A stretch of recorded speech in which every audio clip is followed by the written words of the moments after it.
Ibu, kita mampu menemui Allah sebelum ajal itu datang kepada kita. Mampu kita itu berliqa dan bermusyahadah serta bertatap wajah dengan Allah sebelum ruh itu melepaskan akan cangkangnya. Sebelum kita dikatakan inna lillahi wa inna ilaihi raji'un. Maka orang yang tidak mengenal Tuhannya, yang tidak berliqa bermusyahadah dengan Rabb-nya sebelum ruh itu melepaskan akan cangkangnya, maka inilah sebenarnya yang dikatakan Allah orang yang buta. Karena orang yang buta itulah sebenarnya orang yang tersesat, dan orang yang tersesat itu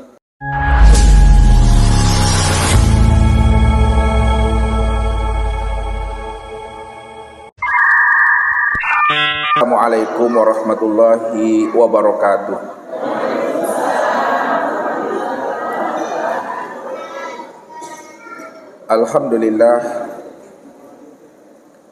Alhamdulillahilladzi nawwir qulubana binuri ma'rifati wal yakin wa adkhilna ma'al awliya'i wassolihin. Wassalatu wassalamu ala sayyidina Muhammadin nabi sayyidil mursalin wa ala alihi wa sahbihi rasulillahi ajma'in. Wa qala Allahu ta'ala fil Qur'anil Karim, a'udzu billahi minasyaitonir rajim, bismillahirrahmanirrahim. Sanurihim ayatina fil afaq wa fi anfusihim hatta yatabayyana lahum annahul haq. Wa bil ardi ayatul lil mukminin wa fi anfusikum afala tubsirun. Makana Muhammadun aba ahadim min rijalikum walakin Rasulullah wa khataman nabiyyin. Sadaqallahul azim. Bapak Ibu, saudara-saudaraku dan anak-anak kami Jamaah Tauhid Rabbani Kuta Cane, Aceh Tenggara, dan para muhibbin serta para pencari Tuhan yang dirahmati Allah. Bila mana seorang mukmin ingin menemui Tuhannya dan ingin pula diakui sebagai kekasihnya, maka kenalilah akan rahasia diri dan kenali pula lah Muhammad yang telah wujud dan nyata pada diri kita ini.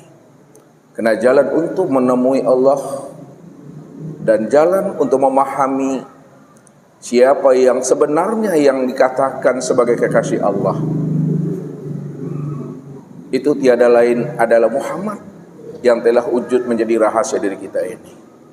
Sebab jikalau kita tidak mampu mengenal dan memahami akan hakikat rahasia diri kita, dan kita tidak mampu memahami siapa Muhammad itu yang telah wujud pada alam dan sempurna pada diri kita, maka kita tidak akan pernah bisa menemui Allah itu. Karena jalan untuk menemui Allah adalah dengan jalan mengenali Muhammad yang telah wujud menjadi rahasia diri kita ini. Maka itulah yang mesti kita pahami. Apa yang Allah utarakan kepada kita, kita gunakan kecerdasan akal fikir dan rohani kita. Siapa Muhammad itu yang sebenarnya? Makanya Allah katakan, makana Muhammadun aba ahadim min rijalikum walakin Rasulullah wa khataman nabiyyin. Bahwa Muhammad itu bukanlah seorang bapak laki-laki dari dirimu, akan tapi Muhammad itu adalah seorang Rasulullah wa khataman nabiyyin. Maka kenali Muhammad secara makna hakikinya Bapak Ibu. Kenali pula Muhammad secara majazi. Kalau kita semua telah mampu memahami dan mengenali Muhammad secara hakiki dan secara majazi, insya Allah Bapak Ibu, kita mampu menemui Allah sebelum ajal itu datang kepada kita. Mampu kita itu berliqa dan bermusyahadah serta bertatap wajah dengan Allah sebelum ruh itu melepaskan akan cangkangnya. Sebelum kita dikatakan inna lillahi wa inna ilaihi raji'un.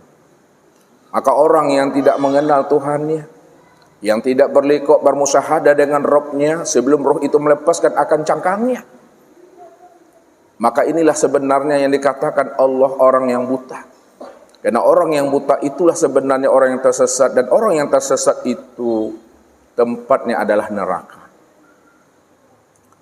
Ini yang selalu Allah khabarkan kepada kita. Kalau kita mau memahami akan rahasia dari setiap apa yang Allah sampaikan kepada kita. Wa man kana fi hazil a'ma fa huwa fil akhirati a'ma wa adallun sabila. Barang siapa yang buta di dunia ini, kata Allah, aku pastikan dia buta di akhirat. Wa adallun sabila. Maka tersesatlah jalannya. Lalu buta yang bagaimana sebenarnya yang Allah maksudkan Bapak Ibu kepada kita ini? Apakah buta mata zahir yang ada di kepala kita ini, atau butanya mata hati yang ada di dalam dada? Inilah yang Allah utarakan kepada kita. Fa innaha la ta'mal absar walakin ta'mal qulub allati fi sudur. Sesungguhnya yang aku katakan buta itu, kata Allah, bukanlah buta mata zahirmu yang ada di kepalamu, akan tetapi butanya mata hatimu yang ada di dalam dada. Kalaulah Allah mengatakan orang yang buta mata hatinya yang ada dalam dada ini adalah orang yang tersesat dan tempatnya di neraka, buta mata hati itu apa maksudnya? Buta mata hati itu maksudnya Bapak Ibu, siapa yang tidak mengenal aku di waktu hidupnya, maka aku pastikan di waktu matinya dia juga tidak akan pernah mengenal aku. Siapa yang tidak mengenal aku di alam dunia ini, aku pastikan dia di alam akhirat pun dia juga tidak akan pernah mengenal akan aku. Siapa yang tidak mampu mengenal akan diriku, yang telah wujud dan nyata menjadi rahasia dirinya, aku pastikan dia juga tidak akan pernah mampu mengenal akan wujud aku yang telah wujud dan nyata di luar dirinya. Karena aku ini bikulli syai'in muhit. Sesungguhnya diriku ini meliputi akan segala sesuatu. Bahwa sesungguhnya segala sesuatu itu, apapun bentuk dan rupanya, sebenarnya itu adalah bentuk lain daripada rupa diriku. Dirimu ini adalah bentuk lain daripada rupa diriku, kata Allah. Akulah sebenarnya dirimu dan dirimu bukanlah aku. Akan tetapi dirimu adalah bentuk lain daripada rupa diriku. Akan tetapi kesempurnaan untuk memandang akan kezahiran wujud nyatanya diri aku pada alam, itu tiada lain sempurnalah pada diri setiap insan ini. Inna rabbaka ahata bin nas. Sesungguhnya diriku ini sudah wujud, sudah nyata meliputi akan dirimu. Maka siapa yang mampu mengenali akan rahasia dirinya, pasti dia mengenal akan aku. Akulah sebenarnya dirinya. Karena dirinya itulah kesempurnaan untuk memandang nyatanya akan wujud diri aku, kata Allah. Allah cuma yang wujud, Allah cuma yang nyata. Kalau Allah yang wujud dan Allah yang nyata Bapak Ibu, itu makna yang sebenarnya. Tidak ada sesuatu apapun yang mampu menghijab, mendindingi akan kewujudan nyatanya diri Allah itu. Maknanya apa? Kalaulah mik ini nyata dan wujud, maka Allah itu lebih nyata, lebih wujud lagi dibandingkan nyata dan wujudnya mik ini. Kalau masjid ini nyata dan wujud, maka Allah itu lebih wujud dan lebih nyata lagi dibandingkan wujud nyatanya masjid ini.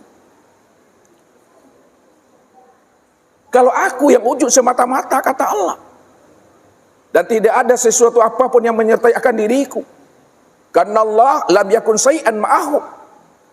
Tidak ada sesuatu apapun yang mampu menyertai akan diri Allah. Itu maknanya, jangan disandingkan aku dengan sesuatu yang lain, karena sesuatu yang lain tidak pernah ada. Sesuatu yang lain itu kalau ada, itu sebenarnya adalah bayang-bayang untuk memandang akan wujud nyatanya diri aku. Aku juga lah yang sebenarnya itu, kata Allah. Maka dalam bahasa hakikatnya, karena kesempurnaan memandang wujud nyatanya Allah itu pada insan, maka insan itulah yang dikatakan ainullah. Nyatanya Allah itu. Insan itulah yang disebut wujudullah. Wujud memandang nyatanya akan rupa Allah itu. Insan itulah sebenarnya hakikatullah. yang sebenar-benarnya. Kalau dilihat dan dipandang, insan itu di dalam bahasa ilmu tarikatnya, maka insan itulah yang disebut namanya mir'atillah, cermin untuk memandang akan nyatanya rupa diri Allah. Maka disitulah Allah menjelaskan, wa khalaqa Adam ka suratihi khalaqal insan ala suratir rahman. Aku jadikan Adam itu sebenarnya adalah untuk memandang nyatanya akan rupa diriku. Maka pahamilah makna Adam itu yang sebenarnya. Adam itu maknanya tiada. Kalau Adam itu maknanya tiada, maka siapa yang sebenar wujud dan yang sebenar ada? Yang sebenar wujud dan yang sebenar ada itu adalah aku, kata Allah. Maka akulah Adam itu, dan Adam itulah bentuk rupa memandang akan diri aku. Akan tetapi kesempurnaan memandang Adam itu, inilah yang disebut namanya dengan insan. Khalaqal insan ala suratir rahman. Sesungguhnya insan itulah kesempurnaan memandang rupanya ar-Rahman itu. Ini yang Allah utarakan kepada diri kita. Al-insanu sirri wa sirri sifati wa sifati la ghairi. Insan itu adalah rahasiaku. Rahasiaku itu adalah sifatku, dan sifatku itu tiada lain adalah diriku, kata Allah. Kalaulah insan itu adalah sifatku dan sifatku itu adalah diri aku, maka pahamilah, tiliklah siapa dirimu yang sebenar-benarnya. Siapa yang mau menilik, menyenter ke dalam dirinya, dia ingin memahami siapa sejati diri yang sebenarnya, pasti dia mampu mengenal dan menemui aku yang sudah wujud nyata pada dirinya. Inilah yang Allah jelaskan kepada diri kita, supaya kita mampu membaca yang tersurat dan mengkaji yang tersirat. Maka untuk menemui, mencari akan diri aku ini, kata Allah, bacalah alam ini, bahwa alam itu adalah alamat untuk mencari dan menemui aku. Ini yang Allah katakan kepada kita, sanurihim ayatina fil afaq wa fi anfusihim hatta yatabayyana lahum annahu haq wa fil ardi ayatul mukminin wa fi anfusikum afala tubsirun.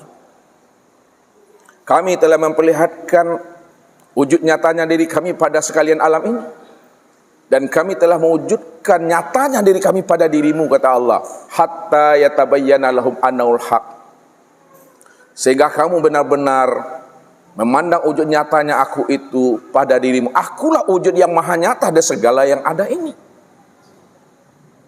Maka alam itu maknanya adalah alamat untuk mengenal, menemui akan diri Tuhan itu.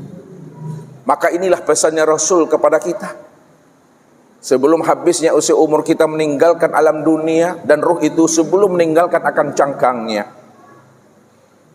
Maka ini yang ditarakan oleh baginda Rasul kepada kita ini. Man talabal maula bi ghairi nafsin faqad dolalan ba'idah. Barang siapa ingin mencari dan menemui Tuhannya keluar daripada dirinya, faqad dolalan ba'idah, maka sungguh ia berada pada kesesatan yang sangat jauh. Kalau kita memahami Allah itu wujud nyata dan terang, Bapak Ibu, lalu kita mencarinya dengan senter, kalau memang Allah itu wujud nyata dan terang, kita senter, Bapak Ibu, kita tidak akan pernah mampu bisa menemui akan dirinya. Namun ketika kepala senter ini kita arahkan kepada diri kita, barulah kita mampu menemui akan dirinya, bahwa dirinya yang wujud dan yang nyata itu sudah nyata dan terang pada diri sendiri. Karena diri sendiri bukanlah diri kita, akan tetapi diri sendiri nyatanya akan dirinya Allah itu. Cuma kita terhijab karena keakuan diri kita. Kita terhijab karena ilmu kita. Kita terhijab dengan akal pikir diri kita. Maka siapa yang ingin menemui aku, siapa yang ingin mencari aku, keluarlah kamu dari dirimu. Sebab apa? Bila engkau adalah engkau, maka engkau tak kenal aku. Bila engkau bukanlah engkau, pasti engkau kenal akan aku. Itu maknanya. Bila engkau adalah engkau, maka engkau tak kenal aku. Bila engkau merasa engkau yang wujud dan engkau yang bersifat, Aku pastikan engkau tidak pernah mengenal aku. Karena yang wujud dan bersifat itu adalah aku. Akan tetapi bila engkau bukalah engkau, pasti engkau kenal aku. Kalau engkau sadar sesadar-sadarnya bahwa engkau itu bukanlah wujud, engkau itu bukanlah bersifat, sejak dahulunya, sekarang nenek akan datang, pasti engkau mampu menemui aku, karena yang wujud dan bersifat itu adalah aku. Akulah dirimu, dirimu bukanlah aku, akan tetapi dirimu bentuk lain daripada rupa diri aku, kata Allah. Maka menemui akan Allah itu, temuilah pada diri kita ini.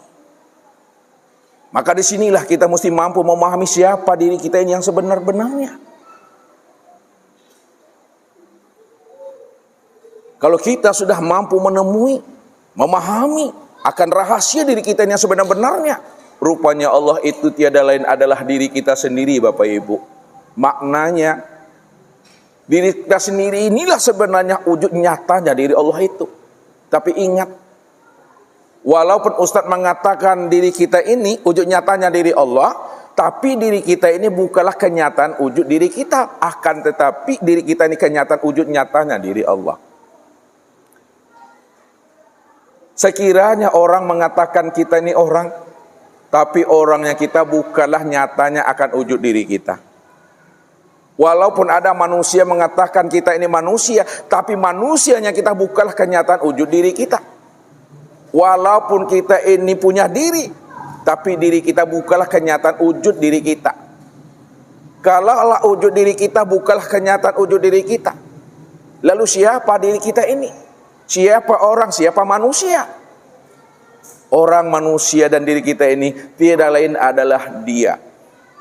Karena Dialah yang wujud, Dialah yang ahad, Dialah yang tunggal esa yang tiada berbilang. Wujud esa tunggal tiada berbilang itu maknanya, Bapak Ibu, hanya Dia satu-satunya. Hanya Dia satu-satunya, itu maksudnya tidak ada diri yang lain selain daripada dirinya. Tidak ada diri yang lain selain daripada dirinya. Itu maknanya Dialah yang wujud semata-mata. Kalau boleh Ustadz bertanya sama Bapak Ibu ini, ya, kalau tak dapat Bapak Ibu menjawabnya, jangan pulang dahulu, karena masih pagi. Tapi kalau udah dapat nanti Ustadz pun pulang besok. Kalau Allah cuma yang esa, Allah cuma yang tunggal, Allah cuma satu-satunya, tidak ada diri yang lain selain pada dirinya. Lalu siapa sebenarnya diri Bapak Ibu ini? Halo? Siapa sebenarnya diri Bapak Ibu ini? Kalau Allah cuma yang ada dan tidak ada yang lain selain daripada dirinya. Maka sesungguhnya diri Bapak Ibu ini, inilah yang dikatakan bahasa hakikatnya wujudullah ainullah. Bahasa tarikatnya mir'atilah cermin untuk memandang diri Allah. Bahasa syariatnya hamba Allah. Siapa sebenarnya hamba Allah? Siapa sebenarnya cermin Allah? Siapa yang dikatakan ainullah? Bahasa ma'rifatnya tiada lain adalah Allah. Kalau tiada lain adalah Allah, ya Allah lah itu semata-mata. Al-insanu nafsi wa ana nafsuhu. Insan itu diri aku, kata Allah. Akulah insan itu yang sebenar-benarnya. Ketika Allah menjelaskan kepada kita insan itu aku dan akulah sebenarnya insan itu. Pertanyaannya Bapak Ibu, apakah Bapak Ibu mengaku Allah? Apakah Bapak Ibu jadi Allah? Kalau Bapak Ibu bukan mengaku Allah dan bukan jadi Allah, lalu siapa sebenarnya yang dimaksud aku Allah itu? Kalau bukan Bapak Ibu dituduh sebagai ingin jadi Allah dan ingin mengaku Allah itu. Halo? Disuruh mengaku Allah tidak, menjadi Allah pun tidak. Lalu apa makna sebenarnya? Yang ada itu hanya Allah, ya Allah. Apakah ngaku Allah? Tidak. Ingin jadi Allah? Tidak. Jadi Fir'aun nanti. Makna yang sebenarnya di sebalik kata-kata itu, ini Allah, ini nyatanya Allah, ini Allah. Itu maksudnya Bapak Ibu, bukan kita ngaku Allah. Bukan pula kita jadi Allah. Akan tetapi makna itu mesti dipahami dengan rasa. Sesungguhnya kata-kata itu untuk memberikan pemahaman dan penjelasan kepada jemaah, kepada umat. Sesungguhnya yang ada itu hanyalah Allah semata-mata. Untuk menghantarkan paham saja. Yang ada itu sejak dahulunya, sekarang dan yang akan datang hanya Allah. Gak ada kita. Maka inilah yang kita ambil hikmah dan iktibar. Ketika seorang santri Syekh Maulana Mali Ibrahim menyampaikan pesan kepada santrinya, wahai santriku, aku ini mau minta tolong kepada dirimu, ya, tolong sampaikan pesan aku kepada Syekh Siti Jenar. Kasih tahu beliau bahwa beliau hari ini juga dipanggil oleh Syekh Maulana Mali Ibrahim, dipanggil oleh aku. Sampaikan itu. Baik Tuan Guru. Lalu pergilah santri ini Bapak Ibu menemui Syekh Tuan Guru Syekh Siti Jenar. Wahai Tuan Guru Syekh Siti Jenar, dirimu dipanggil hari ini juga oleh Syekh Maulana Mali Ibrahim.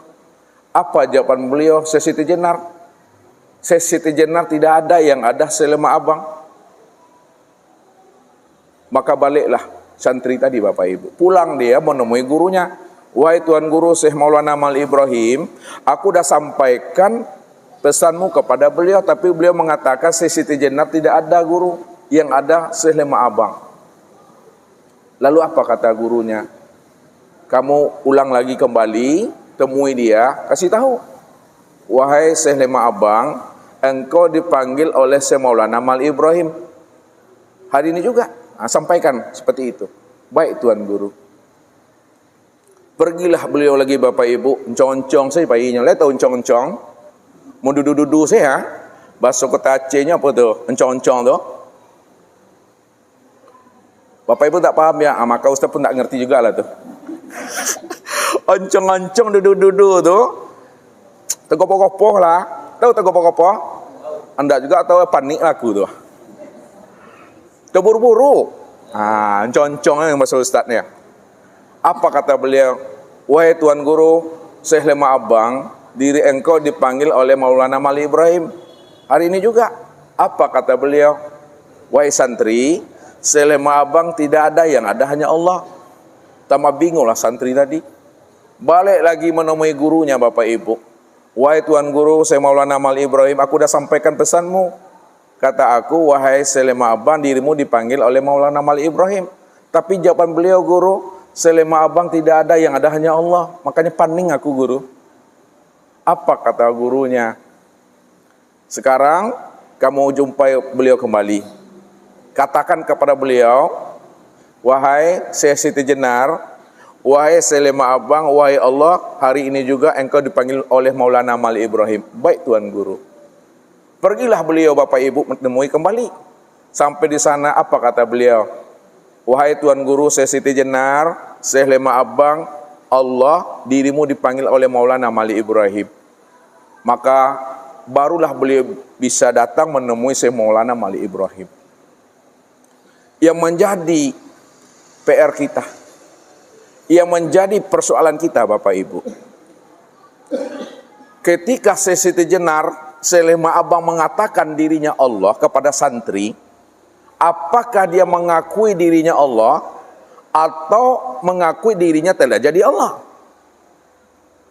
Kata-kata Syekh Siti Jenar, Syekh Lema Abang mengatakan Allah, mesti dipahami bahwa beliau tidak pernah mengatakan dirinya itu mengaku Allah. Beliau tidak pernah mengatakan bahwa dirinya jadi Allah. Kalau dia tidak mau mengakui dirinya Allah dan tidak pula mengatakan dirinya jadi Allah, lalu apa makna kata-kata yang diutarakannya itu kepada santri itu? Kata-kata yang diutarakan kepada santri itu sebenarnya beliau ingin memberikan paham kepada santri itu bahwa Syekh Siti Jenar, Syekh Lema Abang sebenarnya tidak pernah ada. Yang ada itu hanya Allah. Jadi dia hanya menghantarkan paham. Allah sajalah yang wujud dan yang bersifat sejak dahulunya, sekarang dan yang akan datang. Maka disinilah ulama-ulama kasab, orang-orang arif billah, selalu menghantarkan suatu pemahaman kepada kita ini, supaya kita tidak berburuk sangka dan suuzon terhadap apa yang diutarakannya itu. Apa kata beliau? Ma yakhruju baina syafatain ilal isyrati wal iktibar. Apa yang keluar daripada dua bibir ini hanyalah menunjukkan suatu isyarat dan iktibar saja. Maka pahamilah makna yang tersirat di balik apa yang diungkapkannya itu. Karena untuk menerangkan dan menjelaskan bahasa hakikat menggunakan kata-kata Bapak Ibu sulit bagi diri kita ini. Karena sulit kita mengutarakan, mengeluarkan makna hakikat melalui kata-kata dan lisan ini. Maka setiap kata yang dikeluarkan dari lisan ini pahami dengan rasa. Jangan dipahami secara rasio dan akal. Kalau dipahami secara rasio dan akal Bapak Ibu, maka disitulah terjadinya kesalahpahaman sehingga akan memunculkan namanya fitnah. Jadi orang-orang kasab, Ibnu Arabi, Syekh Siti Jenar, Abu Mansur Al-Halat, Abu Yazid Al-Bustami, mereka tidak pernah mengatakan dirinya Tuhan. Apa yang mereka sampaikan itu sebenarnya untuk memberikan pemahaman dan penjelasan kepada umat, Allah sajalah yang wujud semata-mata, selain dirinya tidak pernah ada. Maka pahami itu maknanya dengan rasa selami bahasa itu, dengan bahasa qalbu, bahasa rasa Bapak Ibu. Suatu contoh Bapak Ibu, saya antarkan pemahamannya. Bahasa fana saja Bapak Ibu. Fana itu apa artinya Bapak Ibu? Fana itu lebur ya. Ini batu es. Kemudian batu es ini kita masukkan ke dalam baskom yang telah berisi air. Tunggulah batu es itu yang telah dimasukkan ke dalam baskom berisi air 1 jam. Setelah kita tunggu 1 jam, maka es itu pun lebur, fana, hancur dan sinah dia, menyatu dengan air. Pertanyaannya, mana yang batu es dan mana yang air? Gak bisa Bapak Ibu membedakan. Ini hanyalah contoh saja. Kalau ini yang dikatakan namanya fana, Allah fana ke dalam diri hamba, hamba lebur ke dalam diri Allah, maka tidak tepat kita menggunakan bahasa itu untuk Allahnya. Kalau Allah fanah ke dalam diri hamba, ini namanya hulul. Kalau hamba fanah ke dalam diri Allah, itu sebut namanya itihad. Maka tidak tepat kata itu kita tujukan kepada Allahnya. Allah dengan hamba menyatu dia, terpatri jadi satu, yang disebut namanya wahdatul wujud. Itu juga tidak tepat dalam penyampaiannya. Kalau itu tidak tepat dalam penyampaiannya, kenapa itu diutarakan? Itu diutarakan sebenarnya untuk memberikan paham dan pendekatan saja Bapak Ibu.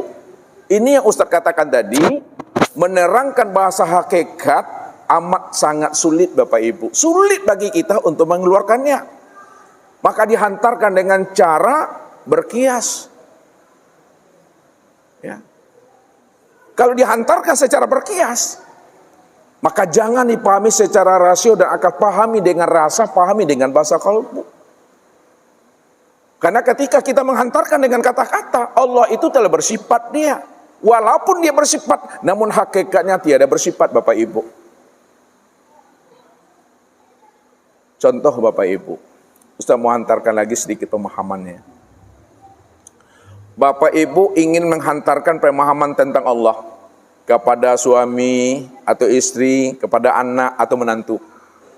Lalu Bapak Ibu diam saja Bapak Ibu.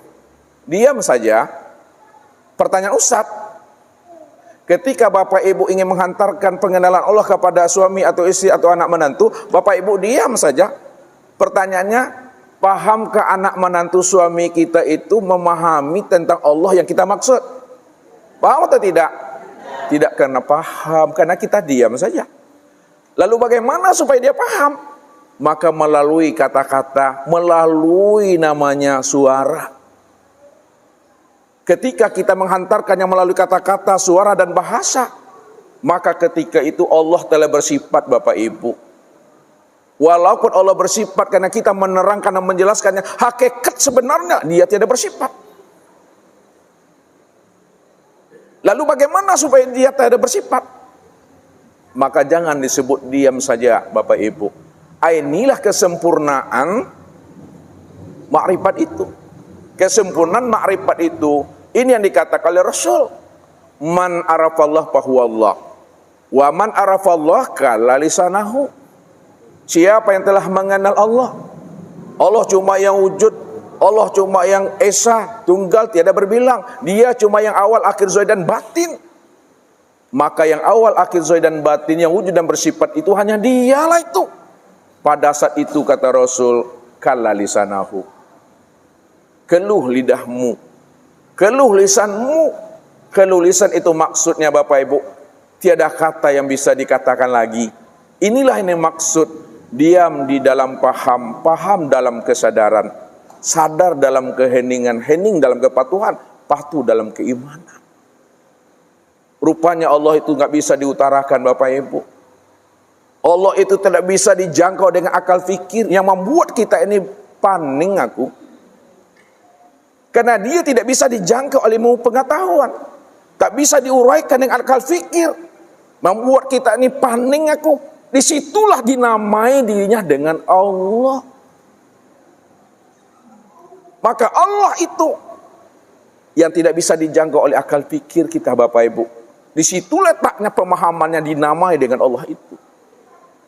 Kalaupun kita paham, kita mengerti tentang rahasia Allah, itu bukan karena kecerdasan kita, bukan karena ilmu kita. Akan tetapi kita paham dan kenal akan Allah. Itu karena Allahnya yang mau membukakan rahasia dirinya kepada kita yang dipilihnya. Famay yahdillah fahuwal muhtadi. Barang siapa yang aku beri hidayah dan petunjuk, maka dialah sebenarnya orang yang aku pilih. Dialah sebenarnya menjadi wali dan kekasih aku. Kalaupun Allah memperkenalkan dirinya kepada wali dan kekasihnya Bapak Ibu, itu sebenarnya sebatas yang diberitahukannya kepada kekasihnya. Yang belum diberitahukannya, maka kita nggak akan pernah tahu. Kita tahu tentang Allah hanya sebatas yang diberitahukannya kepada diri kita. Oleh karena itu, jangan sok tahu, sok dekat, sok lebay tentang Tuhan. Dan jangan dibatasi pemahaman Allah itu dengan akal fikir dan diri kita ini. Disitulah rahasianya Bapak Ibu. Orang makrifat tidak pernah mengatakan dirinya makrifat, dan orang tidak pernah mengatakan dirinya makrifat juga belum tentu makrifat. Orang yang telah sampai kepada makom Tuhan, dia tidak pernah mengatakan dirinya telah sampai kepada makom Tuhan. Dan orang yang tidak pernah mengatakan dirinya sampai kepada makom Tuhan juga belum tentu sampai kepada makom Tuhan. Karena ilmu ini tidak ada pengakuan di sana. Makanya orang makrifat itu lebih banyak dia diam saja Bapak Ibu. Ya. Tapi diamnya itu bukan diam-diam, diam di dalam paham maksudnya. Orang-orang tua kita dahulu Bapak Ibu, yang telah sampai kepada pemahaman kasab, dia tidak banyak bercerita untuk mengenalkan Allah itu kepada anak-anaknya dan kepada jamaahnya. Kalau kamu ingin kenal Allah, kalau kamu ingin menjumpa Allah, duduk kamu di situ. Ketika kamu duduk di situ, hening kamu, hening. Itulah yang hening itu dah dia itu. Ketika hening itulah baru kita bersobok. Nih yang turun naik dah. Itu dia itu. Tapi dia tidak menerang itu dia itu, tidak pernah di siapa itu. Karena tidak bisa diutarakan Bapak Ibu. Karena ilmunya memang begitulah waktu masanya untuk menerangkan itu. Jadi orang yang telah mengenal Allah Bapak Ibu, zahir dan batin, rahasiakanlah diri Allah itu pada diri masing-masing. Jangan Allah itu dikatakan kita, jangan kita dikatakan Allah. Allah katakan Allah, kita sebutlah kita. Walaupun kita katakan kita, namun kita dah paham rahasia kita itu tiada adalah dirinya. Disitulah rahasianya. Al-insanu siri wa ana sirahu. Insan itu adalah rahasiaku, akulah sebenar-benarnya rahasianya. Maka untuk lebih paham dan mengertinya Bapak Ibu, tunggulah pesan-pesan berikut ini. Nah, jadi Bapak Ibu, ya, kalau kita ingin menemui Allah, ingin pula kita diakui sebagai kekasihnya Allah, kenali diri dan kenalilah Muhammad. Karena dengan cara mengenal dirilah kita mampu menemui Allah. Dengan cara mengenal Muhammad lah kita paham siapa sebenarnya kekasih Allah itu yang sesungguhnya. Nah, jadi kita memahami sebelum adanya segala yang ada dan sebelum adanya kehidupan ini, maka yang lebih dahulu ada sebelumnya yang ada ini. Ya, yang lebih dahulu ada sebelum adanya kehidupan ini, itu hanyalah Dia semata-mata. Bahkan Bapak Ibu, kata-kata hanya Dia semata-mata itu pun tidak pernah ada. Kata-kata itu pun tidak pernah ada, juga nggak pernah ada. Pada masa itu, inilah yang dikatakan pemahamannya, ya, yang disebut zatul haq, yang dikatakan zatul bihal, yang dikatakan wujud hakiki, yang disebut namanya zatul bahdi, yang dikatakan ghaibul ghuyub, yang diutarakan dengan wujud la sautun wala harpun, atau istilahnya kuni atau kuni bil kuni. Sebenarnya Bapak Ibu, kata-kata kuni bil kuni, zatul hal, zatul bihal, zatul haq, wujud mutlak, wujud hakiki, ghaibul ghuyub, itu istilah saja untuk memberikan pemahaman bahwa yang ada ketika itu hanya Dia semata-mata. Makanya diutarakan hu, bukan kata-kata hu itu yang hu.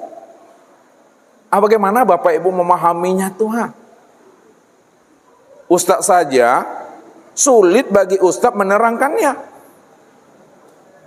Kalau Ustaz sulit menerangkannya kepada Bapak Ibu, apalagi Bapak Ibu. Maka orang makrifat, orang yang sudah kasab, orang sudah sampai kepada makam Tuhan, sulit bagi dirinya menceritakan tentang diri Tuhan.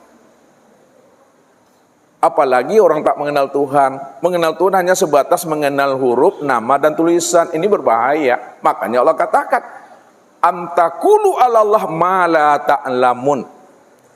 Haram bagi dirimu, haram bagi seseorang bercerita tentang diriku padahal dia belum mengenal aku.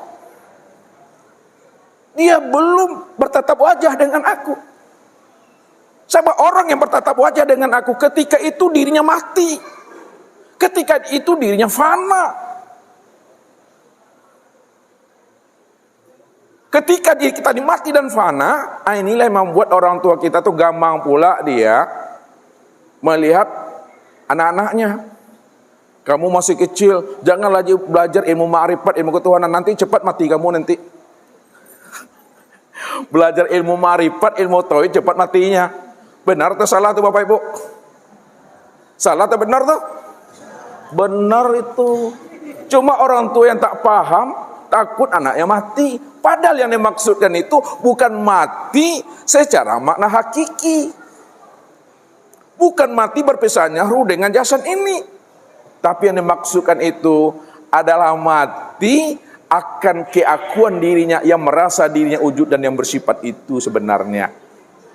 Makanya Ustaz katakan sama Bapak Ibu, kalau Bapak Ibu ingin mengenal Allah, ingin berjumpa Allah, wajib bagi Bapak Ibu berhenti jadi orang. Mau Bapak Ibu berhenti jadi orang? Kalau berhenti jadi orang tuh mati tuh. Sebab Nabi katakan apa? Innakum lan tara rabbakum hatta tamutu. Kamu tidak akan pernah bisa berjumpa Allah. Takkan bisa kamu itu liqa dengan Allah. Takkan bisa kamu itu bermusahadah dan bermuajah dengan Allah kecuali kamu benar-benar ikhlas mati. Orang yang ikhlas mati itu yang bisa berjumpa Tuhan. Kalaulah orang yang ikhlas mati yang bisa berjumpa Tuhan, pertanyaannya, Mati yang bagaimana yang dikatakan Nabi? Ini yang dikatakan Nabi, mutu qabla antamutu.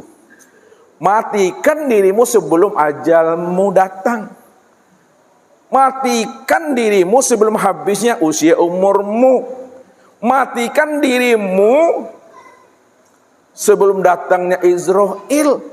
Matikan dirimu di dalam hidup.